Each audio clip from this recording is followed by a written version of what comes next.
wabarakatuh. Bersyukur kepada Allah biqauli hamdalah alhamdulillahi rabbil alamin. Bersolawat kepada Nabi kita Muhammad sallallahu alaihi wasallam. Allahumma salli ala Muhammad. Jamaah sekalian yang saya muliakan, kita awali bersyukur kepada Allah bahwa Allah masih memberikan kekuatan dan kesehatan serta keimanan kita, bahwa sampai malam hari ini, malam 21, kita masih diberikan oleh Allah kesempatan bisa bersujud, bisa berdoa, bersolat, dan bisa mencari ilmu dalam keadaan sehat walafiat. Alhamdulillah. Hadirin, materi yang diberikan oleh kami itu adalah mencari husnul khotimah. Betul. Materi husnul khotimah ini sangat spesial bagi anak-anak muda, katanya. Ini materi khusus wong tua nih. Karena harapan anak muda itu sepertinya mati sesuai gitu. Tetapi kalau orang tua secara pikirannya mati niris cedek. Jadi kalau materi yang diberikan saya pada hari ini, malam hari ini 15 menit, kita ambil hikmahnya bahwa kematian itu bukan hanya untuk orang tua, tapi justru sekarang sing mati akeh sing nom gitu. Nah, yang hadir saya doakan panjang umur, sehat walafiat, sehingga bisa berusaha mencari bekal kematian sebaik-baiknya di hadapan Allah Subhanahu wa taala. Hadirin yang saya hormati, sebelum saya berbicara mengenai husnul khotimah, sebuah kematian, ada secuil keilmuan kitab yang saya ambil dalam materi ini. Bahwa yang dicari manusia dalam hidup ini 3. Sing digoleki wong urip ini ada 3. Yang pertama adalah maknal hayat. Maknal hayat itu adalah makna kehidupan. Orang kalau mengerti maknanya hidup, mesti dibutuhkan keilmuan. Karena di dalam hidup ini tidak sama. Ada satu perbedaan di dalam prinsip dalam kehidupan kita bermasyarakat dan beragama. Jadi kalau itu manusia akan menemukan sa'adah, menemukan kebahagiaan, kedamaian, maka manusia dituntut mengenal dulu. Hidupmu harus paham yang namanya satu ukuran maknal hayat, arti kehidupan. Kalau saya ambil satu hikmah ini air putih. Ini bisa ditemukan oleh orang kalau butuh ilmu. Kalau ini dibuat minum. Tapi andaikan ini, mohon maaf, orang yang tidak punya ilmu, mereka ini hanya diberikan kemudian dibuang sia-sia. Andaikan disuguhkan misalnya ini, diminum kemudian tidak habis, ada makna yang terkandung di situ. Jadi kita makna hidup dari air putih saja ini akan mengandung makna. Siapa yang akan bersedekah ini? Kalau seandainya ini dihabiskan, makna hayat akan wujud. Aku habiskan ini. Andaikan tidak dihabiskan, maka sia-sialah orang bersedekah pada malam hari ini. Meskipun kata Rasulullah, kemuliaan hanya sebuah air putih. Begitu juga hidup bermasyarakat. Berbeda A, berbeda B, berbeda prinsip, berbeda perhitungan. Itu butuh para hadirin maknal hayat. Wa ma khalaqtul jinna wal insa illa liya'budun. Tidak akan aku ciptakan jin dan manusia illa liya'budun, kecuali untuk bersujud kepada Allah. Nah, sujud ini ada perbedaan. Kalau tidak memahami makna perbedaan ini, umat Islam selamanya akan benteng cewek. Tidak akan ketemu kedamaian umat. Tidak akan ketemu kedamaian umat Islam, saling menyalahkan dan lain sebagainya. Nah, itu yang pertama. Inna sholati wa nusuki wa mahyaya wa mamati. Mohon maaf. Dari sini saja kalau kita tidak menemukan makna hayat, tidak akan bisa unsur kedamaian yang dibangun oleh Rasulullah sallallahu alaihi wasallam. Yang kedua, orang hidup selain mengenal makna hayat, baru yang kedua harus mengenal sa'adatul hayat. Kebahagiaan. Yang kita ini butuh bahagia, kok gak mengenal makna hayat, gak akan ketemu. Gak akan ketemu. Seadanya gak ketemu kebahagiaan dan ketenangan, gak ada. Dan kita tidak bisa menemukan makna urip.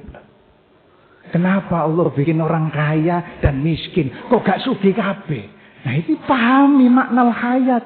Agar timbul Allah dan Rasulnya memberikan gambaran agar saling mengenal dan mengasihi. Begitu.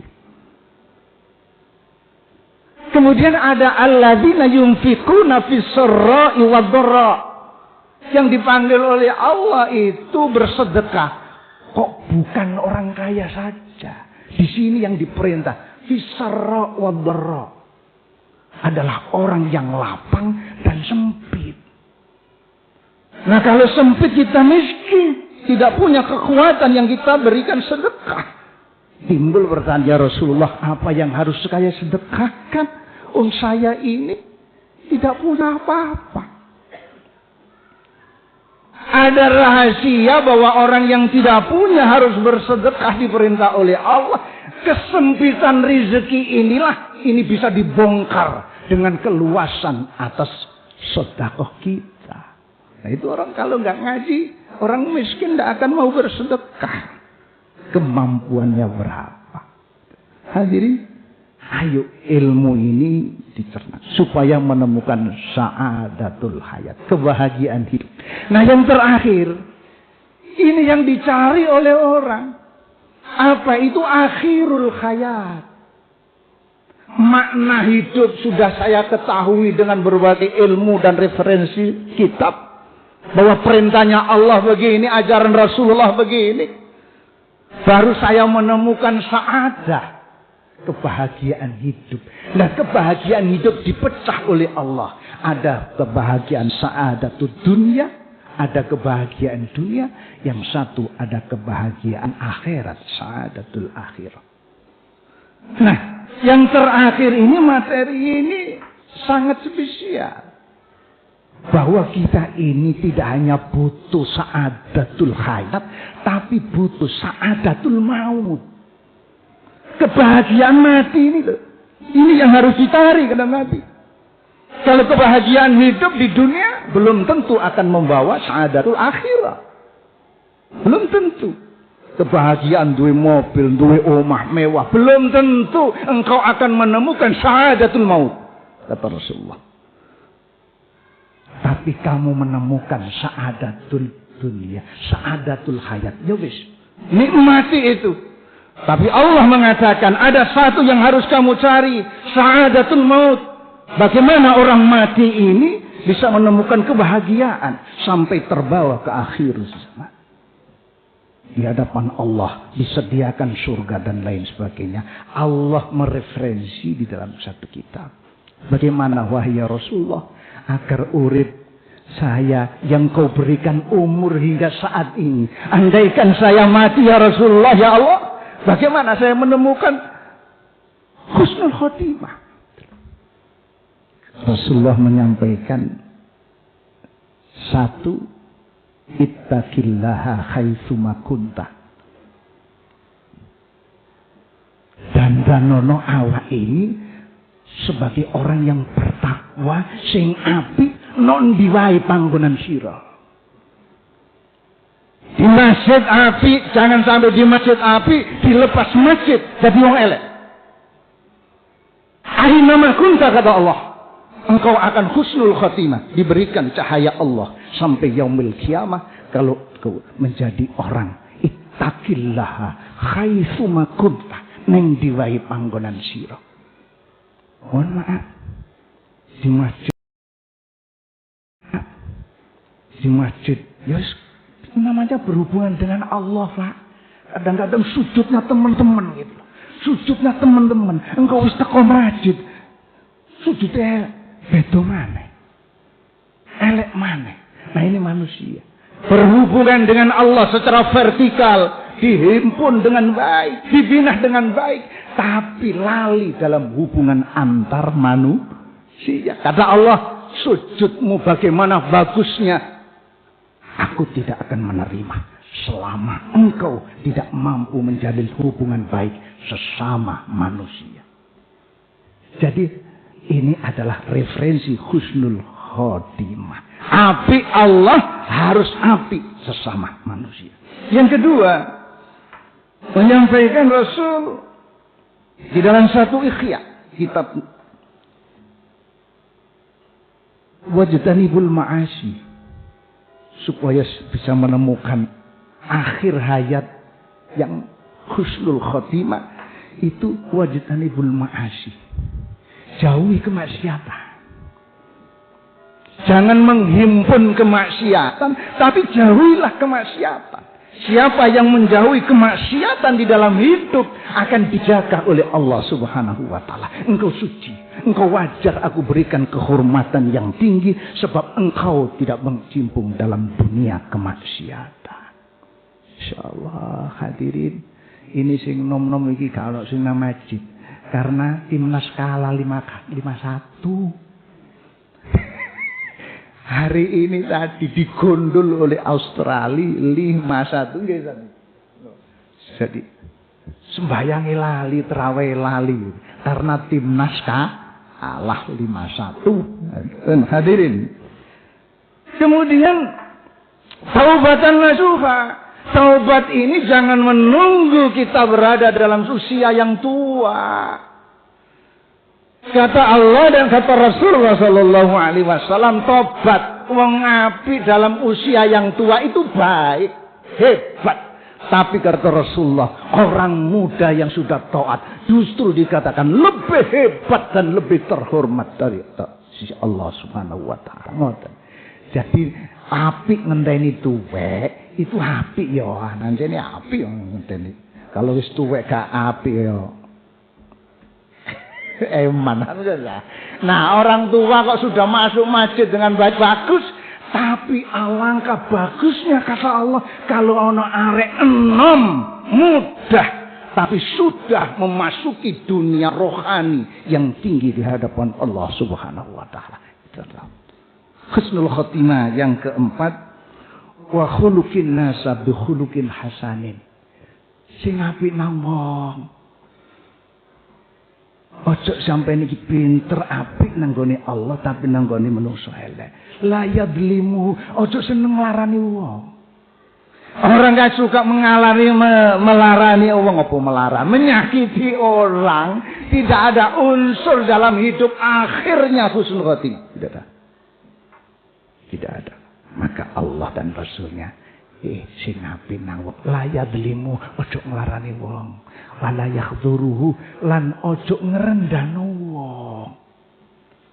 Kita ini boleh diberikan taraf kelas atas, kelas bawah, kelas menengah, tapi dalam hidup di hadapan Allah gak ono kelas-kelasan. Maka siapa yang mengkelas-kelaskan kemudian merendahkan orang, tidak ada akhir husnul khotimah. Kemudian mereka berzikir. Biasa no zikir ilang dari Allah. Berzikir kepada Allah. Di mana saja kita ini punya kegiatan, punya waktu. Maka zikir yang biasa di dalam hati ini kita kumandangkan. Maka itu adalah Rasul menyampaikan modal husnul khotimah. Yang terakhir, as-salatu li waqtiha. Dandani pada usia-usia kita ini sembahyang 5 waktu sing apik. Karena derajat sholat ini berada di pucuk yang tertinggi di hadapan Allah Subhanahu wa taala. Derajat puasa, derajat sedekah, haji, umrah dan lain sebagainya itu berada di bawah derajatnya sholat. Siapa yang sholatnya bagus, istiqomah dan lebih-lebih berjamaah, maka modal utama kita akan diakhiri oleh Allah husnul khotimah. Hadirin, ini saja karena waktunya hanya 15 menit. Saya takut kalau kita ini ngantuk. Karena sohone wong api, Pak. Mohon maaf. Sohone wong api kata Rasulullah. Ya, ini dikutip dalam Nasaihul Ibad. Itu biasai malas. Yang kedua, kroso lesu, terus ngantuan. Nah, itu biasa penyakit-penyakit di dalam usia ini. Oleh karena itu, malam 21 Rasul menyampaikan, andaikan 10 pertama, kedua akeh sing bolong, umpama Rasul bengok sing iso dandanana 10 yang terakhir. Supaya ending kita ini menjadi harapan, kita menjadi orang-orang yang hebat di akhir Ramadan dengan diberikan derajat kemuliaan oleh Allah, yaitu Lailatul Qadar. Mudah-mudahan yang hadir diberikan sehat walafiat, diberi kekuatan, andaikan ada yang sakit diberi kesembuhan oleh Allah lahir batin, selamat dunia akhirat. Demikian, Allahul muwaffiq ila aqwamit thariq. Assalamualaikum warahmatullahi wabarakatuh.